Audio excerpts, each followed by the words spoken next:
Bonsoir. Des réaménagements au sein du gouvernement. Ce mardi 15 décembre, le secrétaire général de la présidence, Patrick Hachi, a annoncé des mouvements au sein de l'équipe gouvernementale.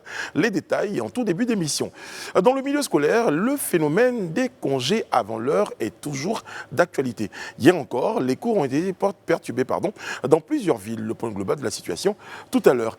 En politique, le président Alassane Ouattara a été investi hier, vous le savez, par le Conseil constitutionnel. Le discours prononcé à cette occasion par Koné Mamadou, président du Conseil constitutionnel, continue de faire couler beaucoup d'encre et de salive. Nous y reviendrons. Aux États-Unis, malgré les dénonciations et les accusations de Donald Trump, l'élection de Joe Biden a été confirmée ce lundi par les grands électeurs. On en parle tout à l'heure et Sophie Aïda s'en charge. Et ce soir, la TNT est au cœur de nos discussions. Notre invité est Yeo Adama Benoît, directeur général de la Société ivoirienne de télédiffusion. Avec lui, nous reviendrons sur les enjeux de la télévision numérique terrestre et de la gestion de cette télévision numérique terrestre en Côte d'Ivoire. Débats et analyses, décryptage de l'information. L'actualité, comme vous l'avez toujours souhaité, c'est dans le Live Talk. Bienvenue.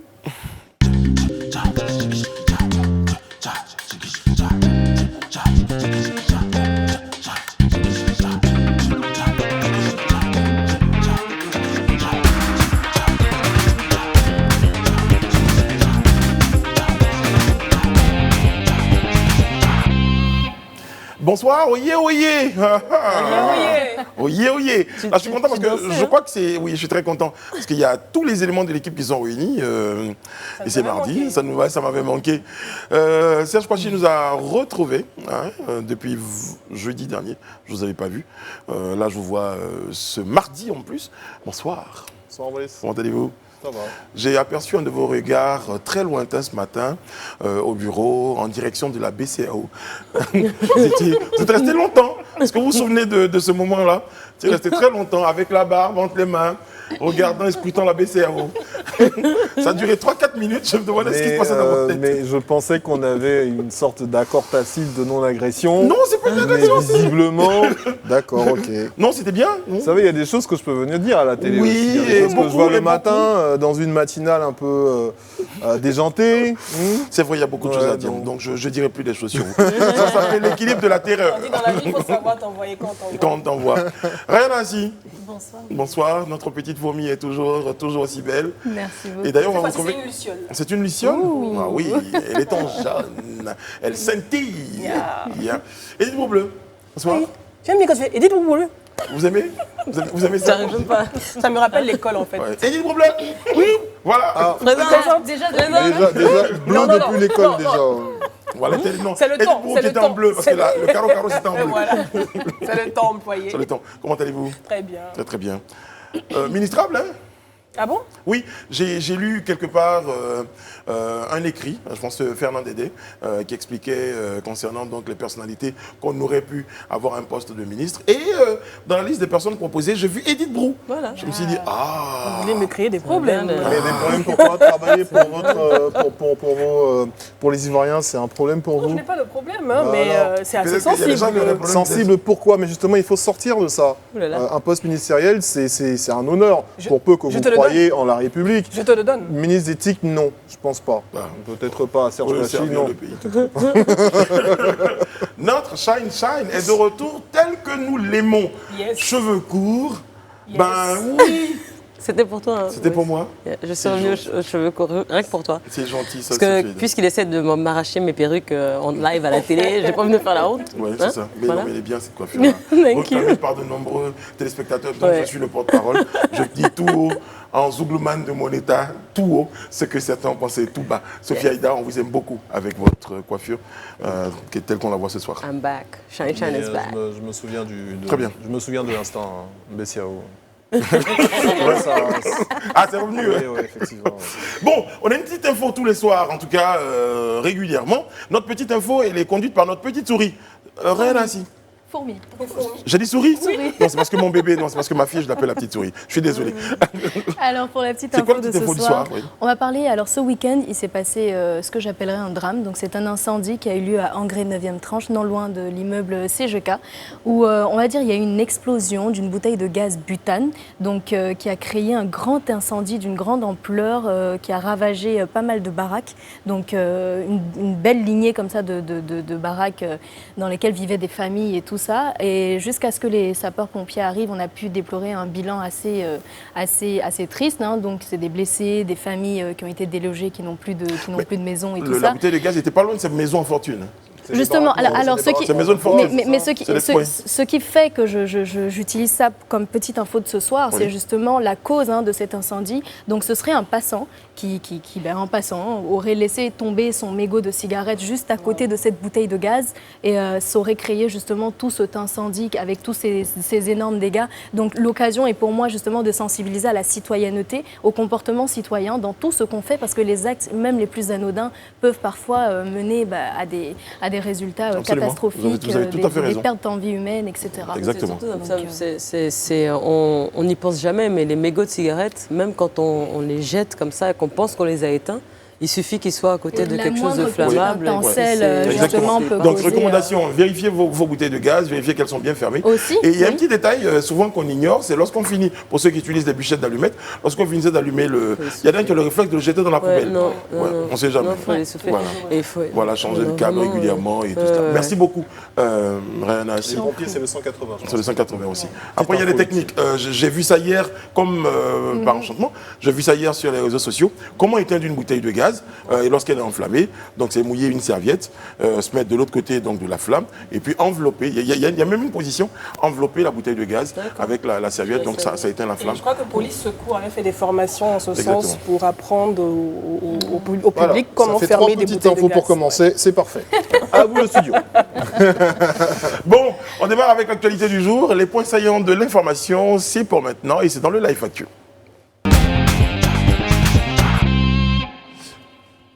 En fait, quand je vous regardais jeudi et vendredi, je comprends pas pourquoi vous faites tant Vendredi. d'efforts pour vous asseoir, pour vous asseoir sur cette chaise-là, parce que ce jingle qui passe, on vous voit en fait. Je sais pas si vous en Oui, êtes non, mais conscient, non, là. l'objectif n'est pas de. L'objectif, c'est d'être synchro, de Ok. m'asseoir au moment où finit la musique. Ok, d'accord. C'est D'accord, non, parce l'opération. qu'on vous voit. Voilà, tout à fait. Bon, la première information pour notre Live Actu ce soir, eh bien, c'est le gouvernement qui est réaménagé. Comment on suit tout de suite déjà en vidéo ce qu'on vous propose. Communiqué de la présidence de la République. Le président de la République, son Excellence M. Alassane Ouattara, a procédé ce mardi 15 décembre 2020 à un réaménagement du gouvernement. Ainsi sont nommés, sur proposition du Premier ministre, chef du gouvernement, ministre de l'Intérieur et de la Sécurité, général Vagondo Diomandé, ministre de la Réconciliation nationale, M. Bertin Kouadio Conan, fait à Abidjan le 15 décembre 2020. Je vous remercie. Alors, il y a la décision concernant le général Vagondo, donc réaménagement. Pour lui, dans son cas, on a envie de dire renforcement. Confirmation. C'est Ouais. une prérogative, on va dire. Oui. Il assurait l'intérim du ministre de l'administration du territoire et de la décentralisation, donc qui est décédé, le ministre Sidiki Diakité. Donc il assurait son intérim et cette fois-ci, il a été confirmé dans ce poste. Et puis, il y a cette autre nomination, celle-là, en tout cas. Inattendu, on pourrait dire. mais bon. Très entendu. Kakabé, enfin Exactement. ministre, comme disaient certains. Est-ce qu'il avait, Enfin, ministre. est-ce qu'il envisageait de devenir ministre en 2020 je ne pense pas. Donc, tout de je suite, reprends la phrase. Oui, Kakabé, reprends la phrase. ministre. Exactement. Donc il a été nommé aujourd'hui ministre de la Réconciliation nationale. Il faut savoir que Kakabé, bien sûr, a été le candidat malheureux du dernier scrutin présidentiel. Alors, certains commentateurs, la veille, avaient déjà, à la suite du discours du président de la République lors de son investiture, avaient déjà, dans les pronostics, envisagé, non pas son nom, mais envisager que ce poste, en tout cas le poste Pour le de profil. ministre de la Réconciliation nationale, serait occupé par un acteur de l'opposition. Maintenant, quel acteur de l'opposition? Donc on vient d'avoir l'information ce jour avec la nomination de... J'entends Kwadwo certains dire quel acteur de quelle opposition. Oui, parce que je ne pense pas que ça fasse plaisir, en tout cas que la coalition de l'opposition se reconnaisse en Kakabe, puisque justement, ce qui fait de lui ce candidat malheureux aux élections présidentielles, c'est le fait qu'il aille à contre-pied de ce boycott de la coalition de l'opposition. Donc du coup, je pense qu'ils ne se sentent pas forcément très proches de lui, idéologiquement, parlant politique. Et je pense qu'il n'est pas favorisé aussi par le fait que, dès le départ, je veux dire, lorsqu'il a présenté sa candidature et que du côté de l'opposition, en indépendant, parce qu'il a été désavoué par son parti, parce qu'il voulait se présenter au sein de son parti et il a été malheureusement désavoué. Et lorsqu'il a quand même insisté, et on sait qu'il est assez teigneux, il a persisté, il a quand même insisté, il s'est retrouvé face à une opposition qui décidait de boycotter l'élection présidentielle et il n'a pas souhaité faire partie de cette coalition. Donc il s'est retrouvé au banc, en tout cas, de cette fameuse désobéissance civile. Donc finalement, il part déjà avec, je pense, un certain handicap parce que certains commentateurs de l'actualité politique, d'aucuns disaient, en tout cas dans l'actualité, qu'il peut-être avait été l'objet d'un deal. Il part avec un handicap de cette nomination, parce que forcément, il n'a pas l'assentiment de toute la classe politique, en tout cas pour ce poste.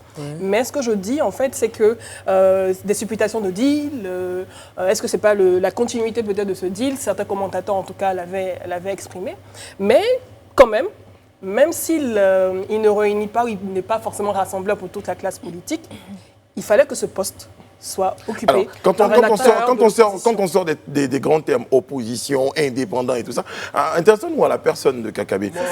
Très franchement, si je dois m'intéresser à cette personne-là... D'ailleurs, dit désormais le ministre Kwadwo Bertin. Oui, par rapport à... Après, on lui demandera s'il souhaite qu'on continue de l'appeler Kakabe. Je pense que c'est un peu sa marque de fabrique, mais c'est quand même monsieur le ministre. D'ailleurs, je continue à voir ces fanions. À l'envers, imprimé à l'envers. Mais c'est quelqu'un qui force le respect. Qu'on le veuille ou non, c'est quelqu'un qui force le respect parce que ne se lève pas, ne sort pas du PDCI et ne va pas contre le mot d'ordre du président du PDCI qui veut. Et Kakabe l'a démontré par plusieurs fois, parce qu'il n'a pas fait qu'une seule fois. C'était pas sa première élection présidentielle. Il a incarné le rêve de cette jeunesse ivoirienne, de cette classe politique ivoirienne qui doit prendre ses responsabilités à un moment.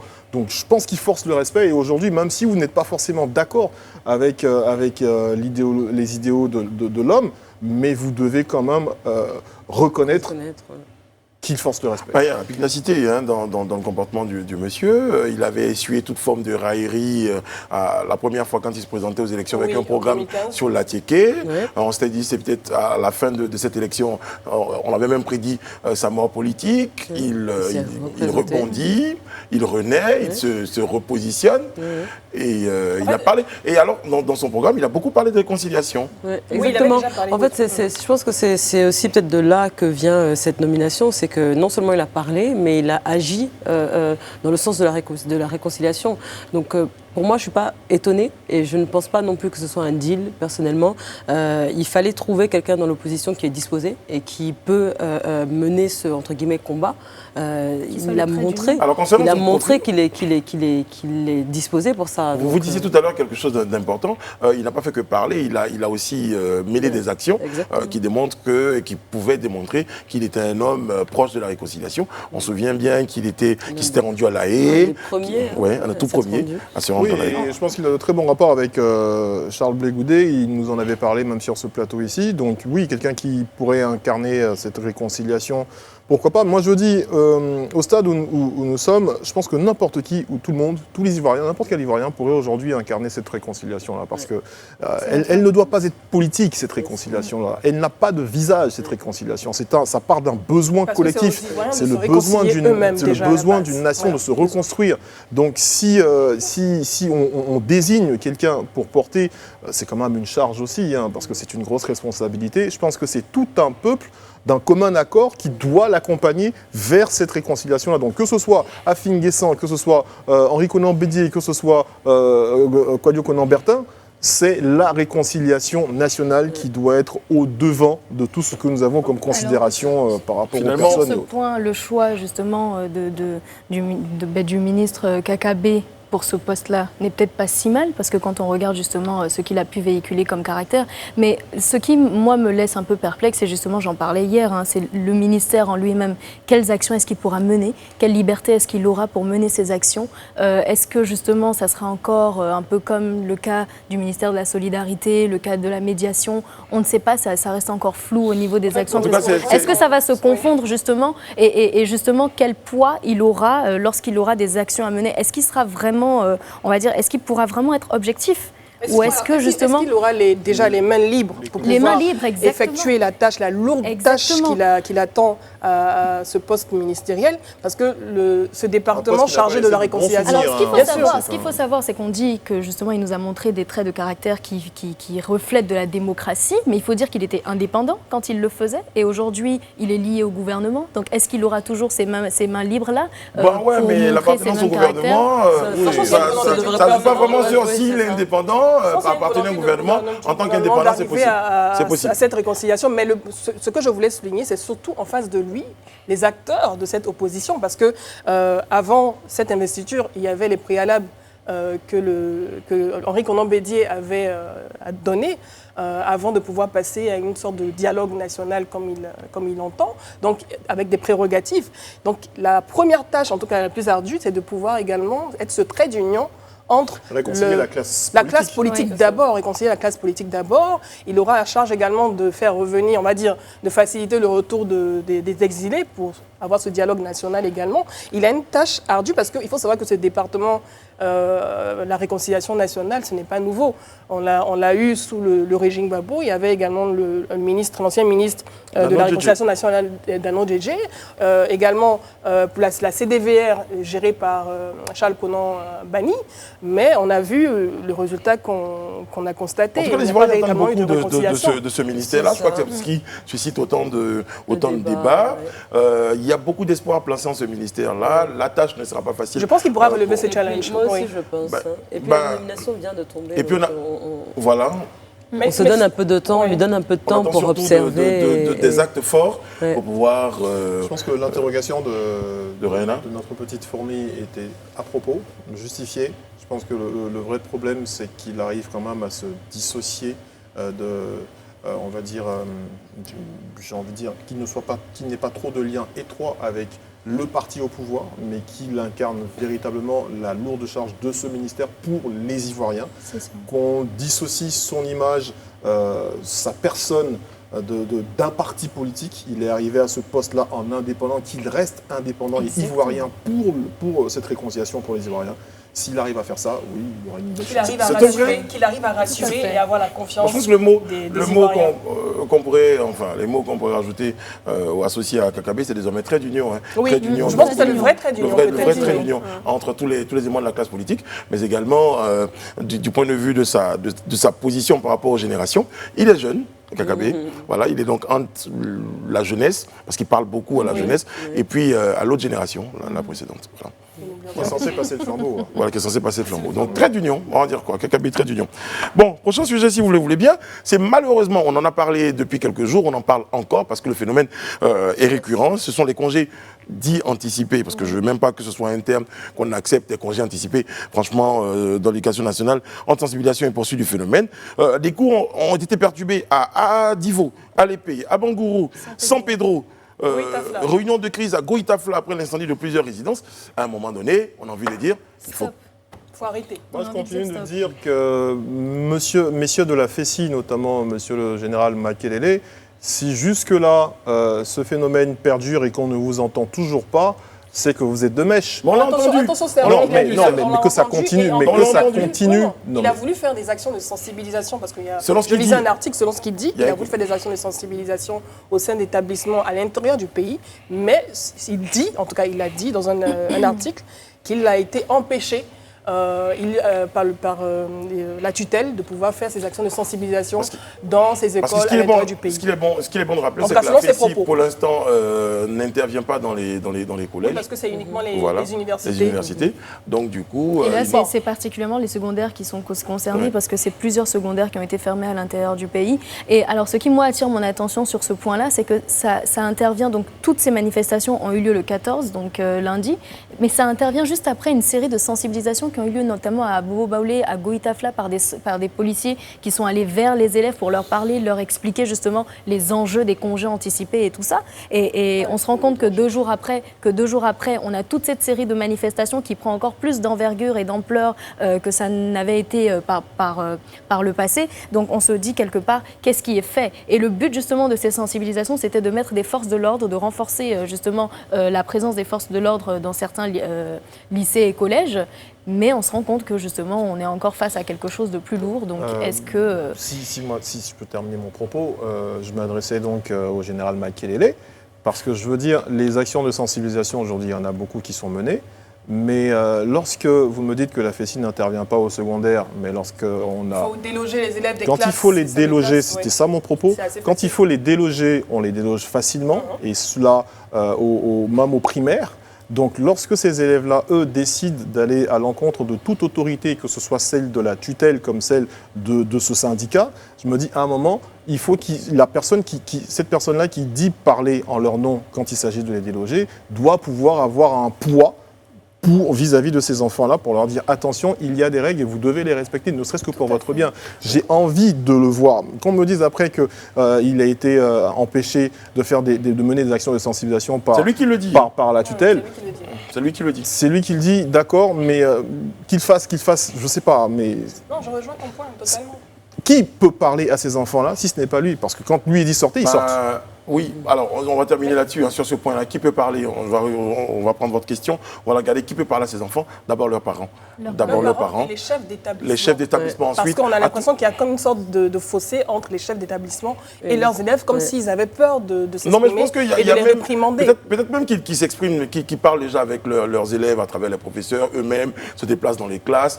C'est vrai que la FESI se plaignait de n'avoir pas, dans certains établissements, accès aux classes pour pouvoir parler aux élèves. Bon, après, question de... Est-ce que l'heure est toujours à la sensibilisation? Je pense. Parce Alors, que c'est un pour phénomène moi, qui dure depuis longtemps.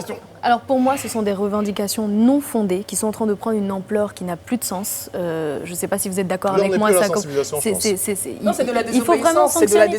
Pour moi, il faut scolaire, sanctionner parce que ça va trop loin. Ce sont des élèves qui vont déloger d'autres élèves, qui vont interrompre des cours du secondaire, qui vont casser du matériel scolaire. Ça n'a plus de sens. Ils utilisent des jets de pierre, de lance-pierre. Les congés sont prévus pour le 18 décembre. Qu'est-ce que vous allez revendiquer le 14 décembre? Est-ce qu'il ne faudrait pas... Bon, après, ça, c'est peut-être très excessif. Hein.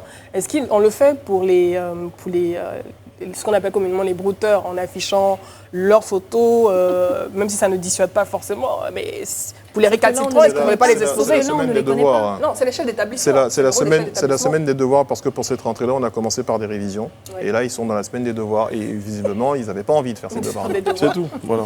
Donc c'est eux qui décident quand ils s'en vont. Ouais, malheureusement. Ok. On va évoquer à présent un autre point sur le volet politique. C'est la prestation de serment, je vous le disais, et la sortie du président du Conseil constitutionnel, diversement appréciée. Alors, morceau choisi donc aujourd'hui des interprétations, de l'analyse de nos confrères des presses. Je vous lis tout de suite. Selon Fraternité Matin, eh bien, des précisions du président du président du Conseil constitutionnel, et ça c'est signé Fraternité Matin. Quant à nos amis de l'Expression, ils disent plutôt, eux, les vérités du président du Conseil constitutionnel. Au niveau de Soir Info, on dit le président du Conseil constitutionnel, tout feu, tout flamme. Selon l'Inter, des vérités crues aux anti-troisième mandat. C'est l'Inter qui le dit. Le nouveau réveil, Kone Mamadou, le dieu incritiquable. Le quotidien d'Abidjan nous dit Kone Mamadou se livre à de graves dérapages. Constitutionnaliste ou homme politique? C'est la question. Notre Voix dit Kone Mamadou se débat et se ridiculise. Nos amis de Le Temps Attaque de Kone Mamadou contre les Ivoiriens, la preuve que le Conseil constitutionnel une caisse de résonance. Il faut dire que En tout cas, c'est diversement la pilule est mal passée. Hein, oh non, diversement apprécié. Ouais. Voilà, diversement Je apprécié. pense que ça se passe Parce de que commentaires. lorsqu'on dit des précisions, c'est pas forcément ça passe mal, hein, selon le Fraternité Matin. Non, ça se passe de commentaires. Pour moi, en tout cas, je pense qu'une information soit traitée sous divers angles, comme ça, autant d'angles comme ça, je veux dire, je pense qu'on peut parler... Après, c'est peut-être une réponse à ce qu'il disait. Il parlait de ne pas interpréter, justement. Peut-être que tout le monde joue à ce jeu d'interprétation. Tout le monde analyse, En réponse, tout le monde analyse, tout le monde interprète avec comme diplôme l'acte de naissance. Je pense qu'on est en plein dans un magnifique jeu démocratique, là. Oui, mais c'est clair qu'on est dans un jeu démocratique que je mets. Chacun que le je droit mets pas. Chacun a le droit de Plutôt un jeu de s'exprimer. liberté d'expression. Oui, non, je chacun a dirais. le droit de s'exprimer. Mais Mais là, moi, surtout, c'est surtout le cadre. Non, c'est surtout le cadre. C'est surtout le cadre parce que devant la communauté internationale, des chefs d'État qui se sont déplacés pour l'investiture donc, du président de la République, qui en tout cas était la star du jour. Déjà, j'ai trouvé que le discours du président du Conseil constitutionnel était assez long. Comparé même au discours du président. Et peut-être, est-ce que c'était le lieu d'avoir à faire cet état des lieux ou à faire cette critique de l'interprétation de la Constitution alors qu'on était déjà passé en tout cas à autre chose? Donc est-ce qu'il fallait revenir là-dessus? Quel autre lieu vous pensiez Non, qu'il pourrait trouver après ça? Il y a la presse écrite, il y a des interviews dans des médias, voilà. Il y a des interviews dans les médias, mais devant la presse, devant la communauté internationale, devant les chefs d'État qui se sont déplacés, on est dans une investiture. Ce n'était pas le cadre en tout cas. Il avait le droit de s'exprimer. Tout à fait raison de s'exprimer. Mais après, maintenant, les mots utilisés, bon, après, à mon avis, du ce n'était coup, pas je pense que la meilleure des façons de aujourd'hui, faire passer son message. on est dans une chaîne d'interprétation, parce que lui, déjà, n'était pas content de l'interprétation que les gens faisaient. Et donc, du coup, aujourd'hui, on interprète ce qu'il a dit de son interprétation. non, pas du tout. Pas Non. du cadre. Là, par exemple, Du on parle cadre des différents- d'expression. Oui. Du Là, cadre cette fois, on parle d'expression, même oui. du fait que les uns et les autres ont réagi à ces propos. les Ils gens ont le interprètent droit de même ces s'exprimer, propos comme voilà. étant, pour certains, ce sont des précisions, pour d'autres, ce sont des dérives. C'est une façon de dire qu'on ne cessera jamais d'interpréter ce qu'on entend. Exactement. Et c'est Serge qui parlait du jeu démocratique. C'est ça? Oui. Ouais. Je préfère m'arrêter là. D'accord. Très bien. Bon, on va voyager un tout petit peu et là on retrouve Sophie Aïda, je vous le disais, qui parle de ces grands électeurs-là, qui confirment l'élection de Joe Biden. Il est important de signaler que si les grands électeurs n'avaient pas confirmé l'élection de Joe Biden, ils pouvaient ne pas être président des États-Unis. Et là c'est fait. C'est fait. Alors le lundi 14 décembre, c'était hier 2020, le collège électoral américain a entériné la victoire de Joe Biden, comme tu le disais tout à L'illustration est l'heure. parfaite. Hein, l'illustration. À la présidentielle, yes, you know, à la présidentielle du mardi 3 novembre. Du mardi 3 novembre dernier, avec 306 votes contre 232 pour Donald Trump. Ça veut dire donc que, comme on l'a dit, hein, l'ancien vice-président sous Obama est officiellement le président élu des États-Unis. Alors, c'est le vote des grands électeurs de Californie, un État qui a été remporté très largement par Joe Biden avec plus de 63% des voix. C'est cet État-là qui a permis aux démocrates donc, de franchir la barre des 270 suffrages, synonyme donc de victoire. Alors, dans un discours donné dans la soirée, hier, le démocrate a appelé le pays à tourner la page, je cite, de la présidence de Trump. Qu'il a accusé d'avoir refusé de respecter la volonté du peuple. Que pense Donald Trump de tout ça? Eh ben, évidemment, je pense que tout le monde le sait. Hein. Aujourd'hui, Donald Trump est complètement... il n'est pas d'accord, il n'est toujours pas d'accord. Il continue à contester cette victoire, à revendiquer des fraudes. Et voilà, donc, voilà, en attendant le 6 janvier prochain, la nouvelle échéance, donc la date à laquelle le résultat sera proclamé au Congrès, Donald Trump a encore les moyens, plus ou moins en fonction de cette déclaration-là, de contester cette élection. Mais c'est minime, c'est vraiment minime. Ça se jouera très peu. Hein. C'est vraiment minime. Mais voilà, il a encore cette possibilité-là selon la Constitution américaine et la manière dont les choses sont tournées. Tant que cette déclaration du 6 janvier 2021 n'a pas été faite, proclamée au Congrès, voilà, il y a encore des petites chances. Mais bon, elles sont vraiment très minimes. Hein. C'est peut-être pour ça que la déclaration par rapport à l'élection présidentielle ivoirienne des États-Unis est arrivée un peu tard, peut-être parce qu'ils attendaient ce moment-là, peut-être. Non, je m'interroge, je me dis... En fait, je veux dire, tant que c'est pas officiellement annoncé, voilà, ou reconnu par le Congrès, il y a encore des... Tant qu'il n'a pas prêté ses mains. Tant qu'il n'a pas prêté ses mains. Ah, bon, après le 6 janvier, c'est bon, parce qu'il prête serment le 20 janvier 2021 pour être donc le 46e président des États-Unis, mais la date décisive, vraiment, c'est le 6 janvier, et c'est après la proclamation. Mais en tout cas, les chances que ça ne se produise pas sont minces. Très, très mince. D'accord. Très Merci Sophie Aïda. C'est tout pour l'actualité du jour. On poursuit tout de suite avec notre micro-trottoir. Micro-trottoir qu'on rattrape au pas de course. Lancé depuis février 2019, la télévision numérique terrestre ne semble pas avoir atteint sa vitesse de croisière dans notre pays. Que savent les Ivoiriens de cette nouvelle technique de télédiffusion? Nokana Paleka et Henri Diagnamé se sont posé la question, ils sont allés poser la question à d'autres Ivoiriens. La TNT, j'ai entendu parler, mais je ne sais pas comment ça fonctionne. Je sais qu'il y a une télévision qui s'appelle TNT, mais je ne sais pas comment ça fonctionne. Moi, personnellement, la TNT, j'ai entendu à la télé que c'était une télé numérique, voilà, terrestre, voilà, et j'ai pas approfondi mes recherches là-dessus. Donc, pour le moment, ce que je cherche, c'est une télé numérique terrestre, ivoirienne en tout cas. La TNT, bon, je sais que c'est une structure de télévision qui a des antennes. L'antenne est à 6 000 francs et le décodeur à 4 000 francs. Et une fois qu'on l'a installé, on l'a pour toujours. Il n'y a pas de système d'abonnement. Voilà, c'est un peu ce que j'ai comme information sur la TNT. En tout cas, les avantages de la TNT et ce qui me plaît surtout, c'est que il n'y a pas d'abonnement chaque fin de mois. C'est-à-dire qu'on ne vous coupe pas pour, en tout cas, payer chaque fin de mois. Une fois que vous l'avez pour toujours. Voilà, c'est surtout cet avantage-là qui a retenu mon attention et qui a fait que j'ai retenu qu'il y a la TNT qui existe. Bon, je sais que la TNT, c'est une chaîne qui vient d'arriver il n'y a pas longtemps. On dit avec les anciennes télévisions, il faut placer le décodeur, c'est ici. Pas trop de choses. Je sais que c'est le ministre de la communication, M. Sidi Touré, qui a initié ça. Ce que moi je sais de la TNT, c'est qu'elle nous permet d'avoir les 6 chaînes avec beaucoup d'émissions. Voilà, des émissions variées. Voilà, avec de nouvelles chaînes aussi, avec des nouveaux films. Et je sais que c'est gratuit parce qu'avec 5 000 ou 16 000, tu as la totalité. Mais ce n'est pas comme les autres bouquets où il faut recharger à chaque moment. Voilà, c'est une bonne fois pour toutes. Moi-même, j'ai la TNT et je conseille à tout le monde d'en avoir parce que c'est consommer ivoirien très bon. Je ne sais pas qu'est-ce qu'elle a TNT, vraiment, mais j'ai un bouquet que je connais. C'est vous êtes là, vous m'informez de la TNT. Sinon, je n'ai jamais entendu parler de ça. La TNT, c'est la télévision numérique terrestre. Voilà, je pense que dans un pays, c'est le listing, le répertoire, c'est-à-dire l'ensemble des chaînes locales qui sont accessibles à partir d'une antenne. Bon, au quartier, on a pris les licences parce qu'on avait des gens qui vendaient les antennes. Voilà, les antennes.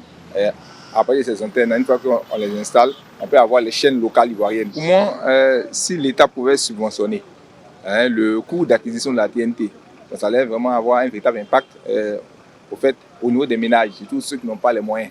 Voilà, leur permet d'avoir, même d'acquérir cet équipement-là, voilà, pour permettre de profiter du répertoire de toutes ces chaînes locales. C'est vrai que le dernier intervenant, il semble en savoir un petit peu plus, on va dire. N'exagérons pas quand même.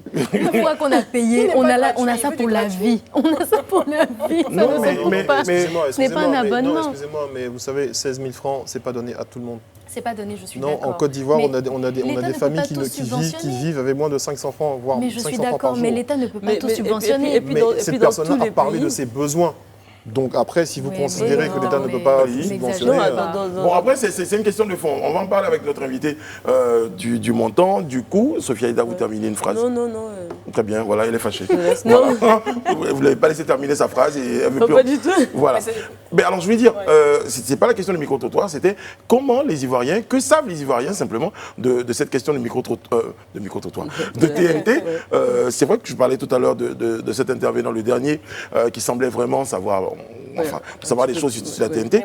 Mais moi, j'ai rencontré des gens dans mon quartier, vous leur dites TNT, ils vous disent c'est un groupe de coupés décalés. Et là, tu dis même dans ton quartier, mais si tu vas à l'intérieur du pays, dans les recoins, les hameaux, tu parles de TNT, on va te regarder comme un extraterrestre, on ne sait pas ce que c'est en fait, parce qu'ils sont encore à l'analogique. On en parlait même sur ce plateau-là tout à l'heure, pendant le micro-trottoir, on ne savait pas s'il y avait 6 chaînes, 7 chaînes, même pour ceux qui ont l'information. Donc je crois que l'information n'est pas assez communiquée, elle n'est pas assez claire. Life TV qui régulièrement fait une campagne de sensibilisation pour montrer comment on peut acheter l'antenne et le décodeur. Mais sinon, dans la vie, on ne le voit pas. On avait même annoncé des téléviseurs avec il y a quelques années. Intégrés, exactement. Bon, sachant que l'image est canon, quoi. Non, à vous entendre, on a l'impression que l'État qui donc lance cette TNT n'a pas trop envie d'en faire la promotion. Non, pas qu'il n'a pas trop envie d'en faire la promotion, mais peut-être que la stratégie doit être renforcée, c'est tout ça, c'est tout simplement ça. Il faut juste renforcer la stratégie de communication pour que les ménages, les principaux ménages, et je parle surtout de l'intérieur du pays, puissent également bénéficier de cette... En tout cas, on voit bien je ne cache pas que si j'avais un gouvernement à faire dans les prochains jours, ministre de la TNT, ça allait bien être vous et dites-vous. Merci beaucoup. J'ai un ministère pour vous. Merci d'être toujours en notre compagnie. Sur le 206 du bouquet Canal+, ou le numéro 6 de la TNT. TNT dont il sera tout à l'heure question avec l'invité du Talk. Et je vous l'annonçais il y a quelques instants, nous allons parler de TNT. Notre invité, M. Yeo Adama, il est le directeur de la Société ivoirienne de télédiffusion. Il nous a rejoint sur le plateau. Bonsoir, M. Yeo. Bonsoir. Vous avez certainement eu l'occasion de suivre le micro-trottoir. Selon vous, à quelle échelle peut-on évaluer aujourd'hui le niveau de connaissance des Ivoiriens à propos de la TNT? Connaissent-ils bien la TNT? Semblent-ils la connaître? Ils ne sont pas très nombreux à la connaître. Qu'est-ce qu'on peut dire là-dessus? Oui, effectivement, j'ai suivi tout à l'heure les micro-trottoirs, mais il faut dire que c'est vrai, je reconnais que c'est pas vraiment connu des Ivoiriens, certains disent effectivement c'est une chaîne de télévision. Je crois que les derniers quand même ont pu dire de quoi il s'agit exactement, mais c'est tout à fait normal, hein, c'est une nouvelle technologie de diffusion, c'est difficile à expliquer théoriquement un peu aux gens, mais il faut de manière pratique savoir qu'effectivement, comme je l'ai dit, c'est un diffuseur donc, qui diffuse un certain nombre de chaînes, surtout les chaînes locales, donc, qui sont au nombre donc, de 6. Et donc les bouquets également, nous diffusons Canal, nous diffusons Startime également. D'accord. On va expliquer ça en détail pour nos téléspectateurs, pour les gens de mon quartier qui savaient que je venais vous rencontrer, qui ont dit il faut qu'on explique bien cette affaire de TNT. Là, il y a antenne, il y a décodeur, on comprend ça comment. Mais vous parliez tout à l'heure de c'est pas très connu. La question, c'est pourquoi? Ben, c'est pas connu, je l'ai dit tout à l'heure, c'est une nouvelle technologie, donc elle n'est pas connue de tout le monde. Mais il faut reconnaître que. Quand même depuis 2016. Oui, qui existe effectivement depuis 2016. Donc des efforts ont été faits, des efforts de communication pour sensibiliser la population, pour donner toutes les informations. Il y a aussi quelque chose qu'il faut vous expliquer. Nous avons lancé la télévision numérique le 8 février 2019. Ça a été fait par son Excellence le Premier ministre Amadou Gon Coulibaly à Amadou.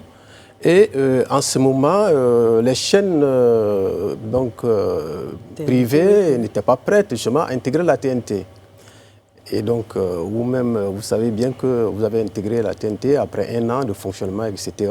Donc, si bien que nous, quand nous faisions cette campagne, il fallait quelque chose de pratique aux Ivoiriens. Parce que vous allez développer toute la théorie, les sensibiliser, tout ça, mais on n'avait qu'au départ seulement une seule chaîne, à plus. Quand vous dites, que les chaînes n'étaient pas prêtes, oui. Je ne veux pas mettre votre parole en doute, mais pour la plupart de ces chaînes-là, elles étaient créées et en place bien longtemps avant que vous ne soyez prêts. a lancé la TNT. Non, j'ai payé des salaires pendant de longs mois. Écoutez, en vous attendant. Quand vous dites prête à diffuser, prête à être à l'antenne, qu'est-ce que le terme prête, c'était pourquoi? Prêt à être diffusé, c'est bien ça. Okay. Oui. Prête à être diffusée. Elles existaient, M. Kouachi, elles existaient, oui, mais je pense elles ne diffusaient pas encore les programmes. Je pense justement que le retard qu'ils ont pris dans la diffusion, c'était voilà. Oui, c'était pas de notre fait. Je sais bien que vous avez acquis des licences auprès de la ACA, la Haute Autorité de la Communication Audiovisuelle. Ensuite, donc, nous sommes chargés de déployer justement l'infrastructure pour pouvoir diffuser toutes ces chaînes-là. Mais nous avons commencé... Du coup, c'est vous qui n'étiez pas forcément prêt à un moment au niveau des infrastructures pour que c'est vrai que le top départ. Nous avons pris un retard, mais il faut reconnaître aussi que effectivement les chaînes, aussi les éditeurs de chaînes ont pris un grand retard. Ça aussi, c'est... Mais même pour rester dans la chronologie, oui. On se rend compte qu'on a eu un retard même par rapport à certains pays qui étaient déjà prêts depuis 2005, alors que nous, on a commencé les travaux de couverture en 2018. Donc, qu'est-ce qui a occasionné justement ce retard? Oui, il y a beaucoup de choses qui ont occasionné ça. C'est vrai que si vous regardez tous les pays qui ont commencé très tôt au jour d'aujourd'hui, ces pays ont du mal à achever leur couverture. Bon, donc nous, on a quand même pris tous ces problèmes qu'ils avaient eu comme une valeur pour pouvoir effectivement étendre notre réseau avec beaucoup de précautions, parce qu'il faut reconnaître aussi qu'il y a toute une réglementation qui entoure ce système de diffusion. Allez-y, terminez votre propos. Alors, donc, nous avons pris toutes ces précautions, la réglementation, etc. Vous savez bien, avec la ACA aussi, il faut signer des contrats par-ci, par-là.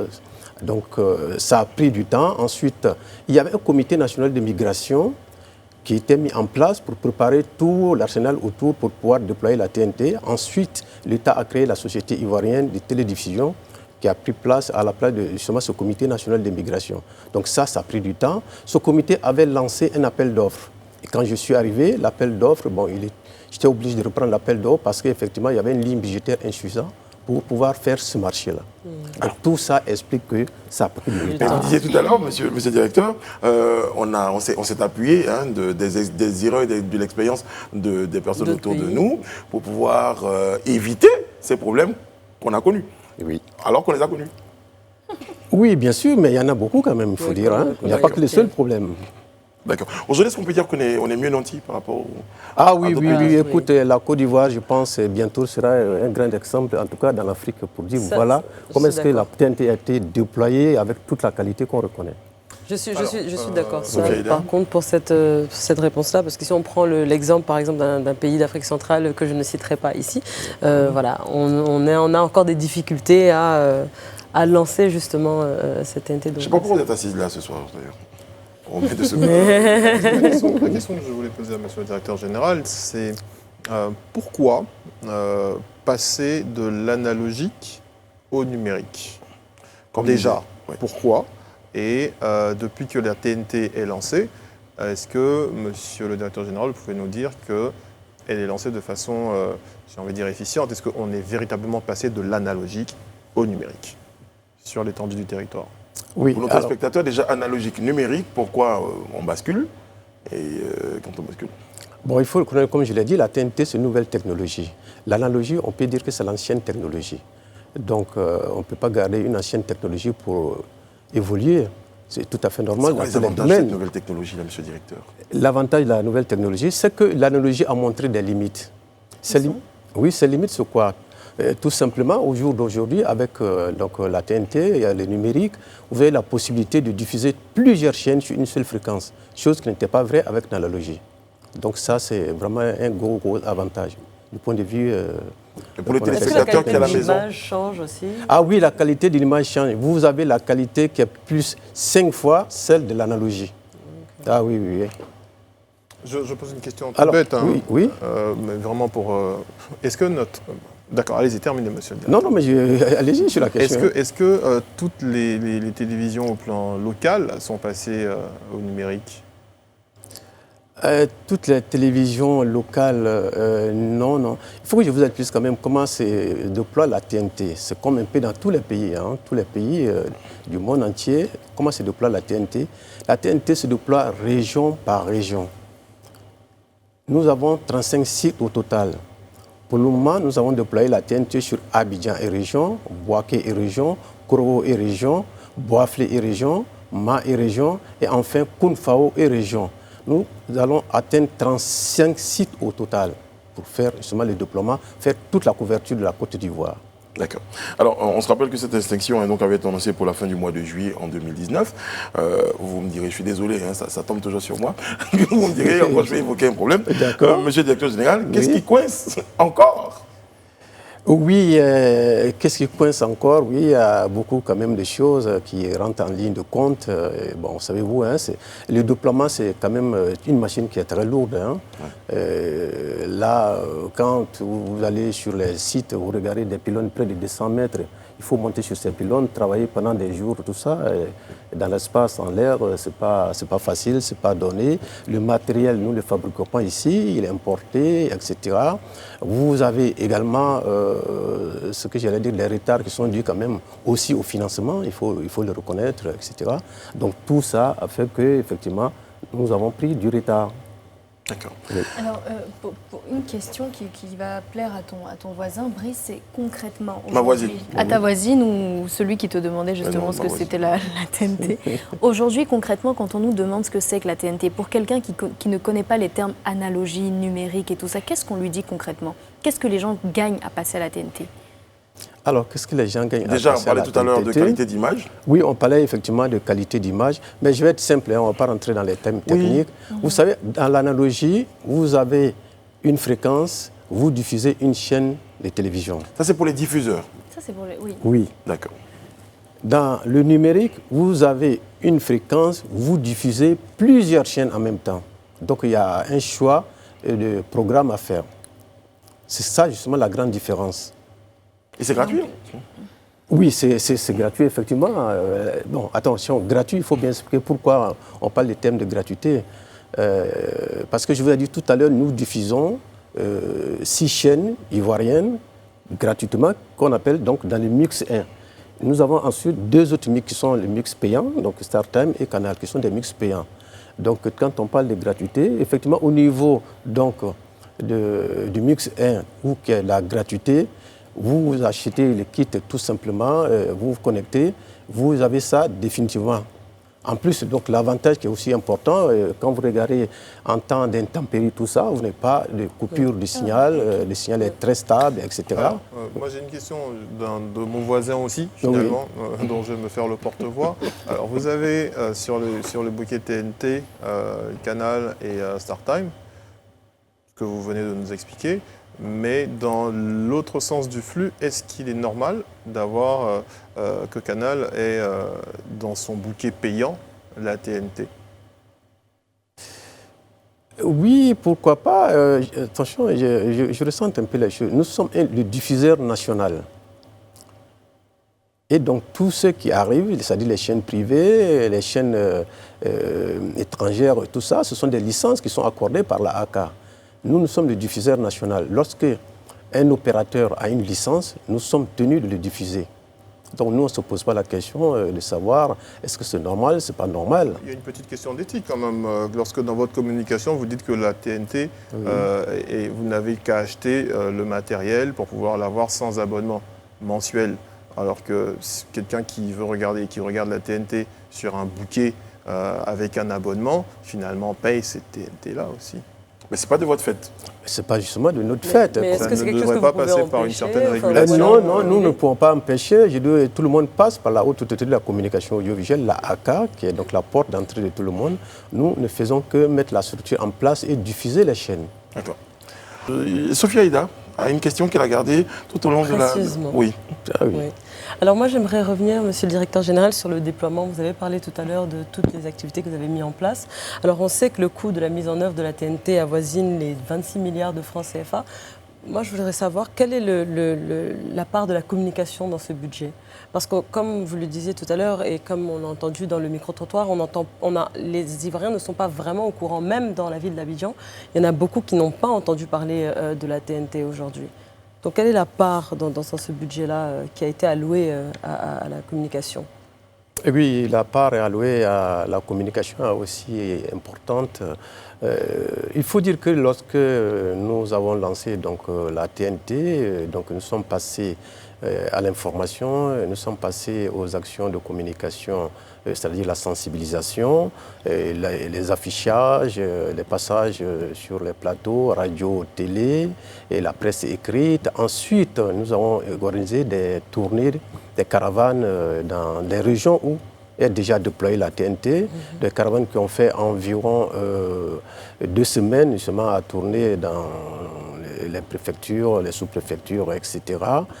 Malheureusement, même c'était accompagné aussi les flyers qu'on aurait jetés un peu comme ça, par-ci, par-là, aux populations, mais tout ça, on a compris que ça n'a pas beaucoup donné, donc on a encore relancé une fois de plus, parce qu'on savait bien que l'Ivoirien avait du mal à comprendre qu'est-ce que c'est que la TNT.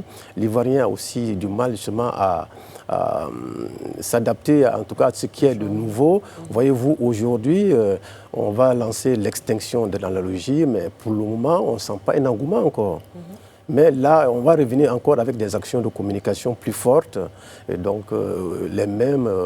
Est-ce que ce n'est pas aussi un problème de proximité? Parce qu'en ce moment, par exemple, on a 35 centres qui assurent la couverture, 5 sont prévus d'ici la fin de l'année. C'est bien ça. Est-ce qu'avec 40 centres seulement, on peut couvrir toute l'étendue du territoire national, quand on sait qu'il y a beaucoup de zones reculées et tout ça? Oui, mais alors, ce que nous faisons du point de vue communication, nous avons par exemple le spot qui passe, et ce spot il passe sur toutes les radios locales, au niveau d'Abidjan, par exemple dans toutes les communes, qui est traduit aussi en langue selon la région. Et ensuite, d'autres informations sont données par des leaders d'opinion. Nous avons écrit aux préfets des régions, aux sous-préfets, etc., comment on appelle ça, aux communes. Pour tous... Il ne faut pas vous limiter aux radios de proximité, hein. Il faut venir sur les radios commerciales aussi, parce qu'on oui, vous a oui, pas si, beaucoup entendu sur les radios commerciales. Ah oui, bien sûr, sur la radio de si, bien, écoutez, moi je suis passé plusieurs fois sur Nostalgie là. Donc, non, mais là, en l'occurrence, on a Vibe Radio. Je ne connais pas cette radio, par contre je connais Vibe Radio, et je ne vous ai pas beaucoup vu là-bas. Bon, Vibe Radio, mais oui, mais je suis prêt. Il faut venir, il faut venir. Il faut venir. Mais vous avez parlé de l'extinction de l'analogie en janvier, hein, c'est ça, c'est bien 2021. Ça. Oui. Mais lorsqu'on passe à cette étape-là, qu'est-ce qui se passe pour les personnes qui ont... Les ménages. Voilà. Alors pour les ménages qui avaient donc l'habitude de recevoir les images par ces systèmes analogiques, ça veut dire tout simplement, ils vont avoir des écrans tout simplement noirs. D'accord. Voilà. Est-ce que vous avez pensé justement à ceux qui n'ont pas encore les moyens de s'acheter le kit TNT, comme Serge en parlait, parce qu'on a vu dans le micro-trottoir le monsieur qui disait que c'était un peu cher. Donc, vous leur enlevez la télé. Oui, mais le kit est à 15 000. Oui, non, mais là, je pense qu'au-delà du à partir kit, de 15 000, au-delà du kit, aujourd'hui, il faut avoir un équipement numérique. Donc, il faut que ces personnes qui ont des télévisions analogiques achètent des télévisions numériques. Est-ce que vous avez prévu des mesures d'accompagnement? Parce que sinon, vous allez priver des ménages d'informations et de télévision. D'accord, d'accord. Alors, vous avez dit tout à l'heure effectivement que le prix du kit est cher, mais je ne sais pas si c'est cher par rapport à quoi. Il faut comprendre que nous avons fait quand même un benchmark. Hein. Au Sénégal, vous trouverez le kit à 10 000 francs. Au Mali, vous le trouverez à 10 000 francs. Tous les pays qui nous entourent, vous le trouverez au même prix. En plus, justement, pourquoi on arrive à ce prix-là de 10 000 francs sur tous les décodeurs, puisque l'antenne, les prix varient à partir de 4 000, 5 000, etc.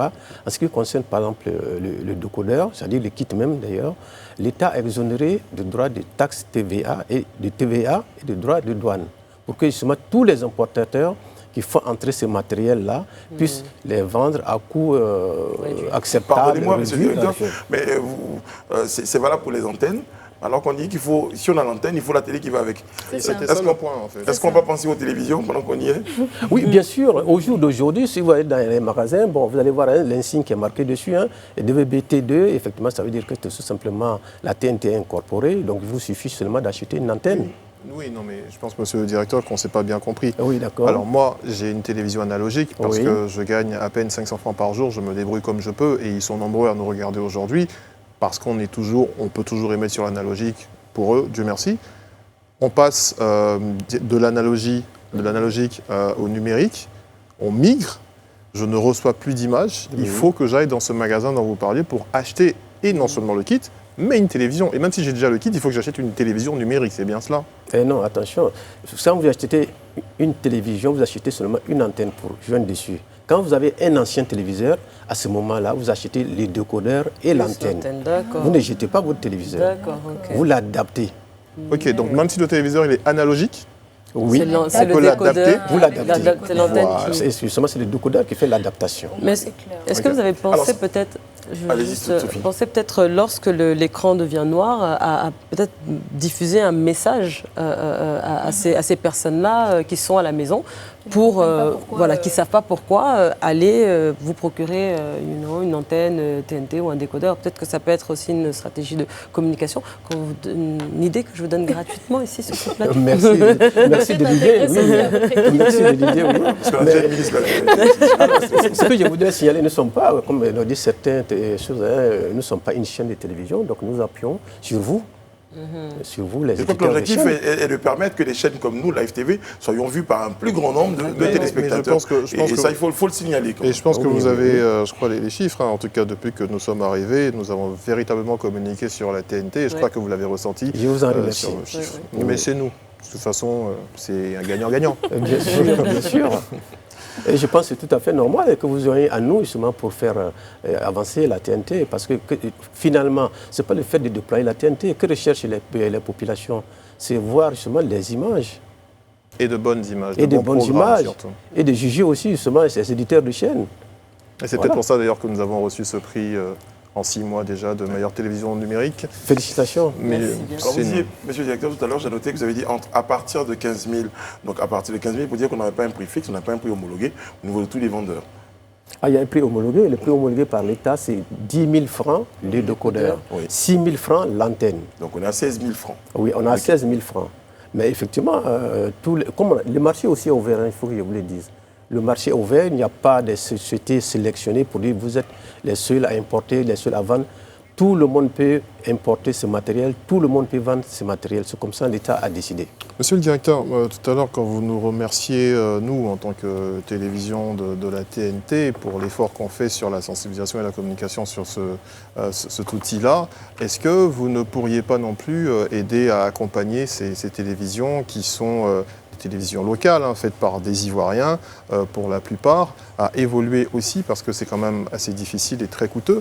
Est-ce qu'on ne pourrait pas, nous aussi, à notre niveau, bénéficier de certaines, j'ai même pas envie de dire largesses, mais de certaines subventions venant de l'État ou de peut-être vos structures, comme pour la télévision nationale publique, par exemple? Oui, je pense que cette question a été débattue largement, débattue encore par vos premiers responsables. Mais ce que je peux dire, oui, nous vous accompagnons largement d'ailleurs. Vous savez qu'effectivement, l'État, en mettant en place la Société ivoirienne de télédiffusion, les ressources justement de cette société, ce n'est pas l'État qui l'accompagne. Ce sont les droits de diffusion que les éditeurs de chaînes sont tenus de payer. Au jour d'aujourd'hui, nous tournons, mais nous savons que vous avez des difficultés. Et nous avons mis un peu de pression, mais pour le moment, nous continuons de diffuser. Les contrats ne sont pas signés, les contrats de diffusion, etc. Mais quand même, nous tolérons un peu tout ça. Part de redevance aussi. Oui. Monsieur Guillaume Adama, je rappelle que vous êtes directeur général d'IDT, la Société ivoirienne de télédiffusion. Votre dernier mot. En tout cas, on était très heureux de vous avoir sur notre plateau. Un message dans les Ivoiriens? Oui, mais le message que je lance aux Ivoiriens, aussi aux éditeurs de chaînes, et donc d'abord aux éditeurs de chaînes, c'est donc de nous accompagner justement dans cette campagne d'information, de sensibilisation de la population sur la TNT, parce que bientôt le signal analogique va s'éteindre.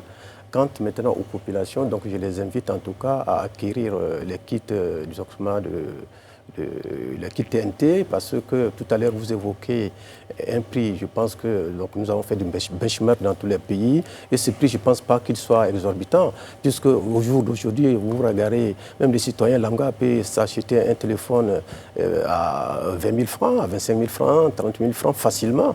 Alors que les kits, vous l'avez acquis à peut-être 16 000 francs, mais pour tout le temps. Ok. Merci, monsieur le directeur général. Merci d'avoir été avec nous. C'est discutable, monsieur le directeur général. Merci, monsieur le directeur général.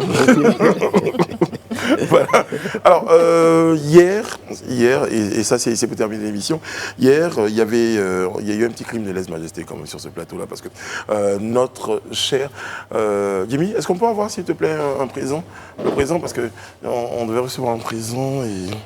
Voilà, merci Jimmy. C'est moi qui devais... C'est toi, oui, Sophia Aïda. Donc je remets à Sophia Aïda. Non, bougez pas Jimmy, vous allez aider Sophia Aïda. S'il vous plaît. Pas. Voilà. Donc c'est un présent donc, qui nous a été offert par Farah Boutique, donc c'est sa spécialité. Donc, et c'est un présent qu'on va officiellement remettre à notre chef du plateau, Jimmy. Il s'y attendait pas du tout. Parce que donc, pour son anniversaire, c'était hier. Il faut dire les choses. L'édito a fêté son anniversaire sans nous. Donc, voilà. Nous, on le fait à l'antenne. Voilà. On ne se bagarre pas avec des personnes qui passent à la caméra. Donc, vous avez la carte de Farah Boutique Cadeau. Je vous remets la carte. Voilà. Au cas où vous avez envie d'offrir des cadeaux à d'autres personnes, mais donc de la part de toute l'équipe du Live Talk. Voilà, sans l'édito. Joyeux anniversaire. Merci pour tout ce que tu fais pour nous et le travail que tu abats tous les jours. Meilleur chef de plateau. Du monde mondial. Meilleur chef, exactement, du monde mondial. Voilà. Merci à Farah Boutique qui nous permet de pouvoir faire ce cadeau-là. Merci. Nous, on était très heureux d'être en votre compagnie pour ce rendez-vous du Live Talk. Merci, monsieur le directeur, encore une fois, d'avoir été avec nous. Serge Kouachi, Rayana Assi, Edith Broubleu et Sophie Aïda se joignent à moi pour vous souhaiter un très bon quoi? Une excellente fin de soirée. Prenez soin de vous. Que Dieu bénisse la Côte d'Ivoire. On vous aime. À demain.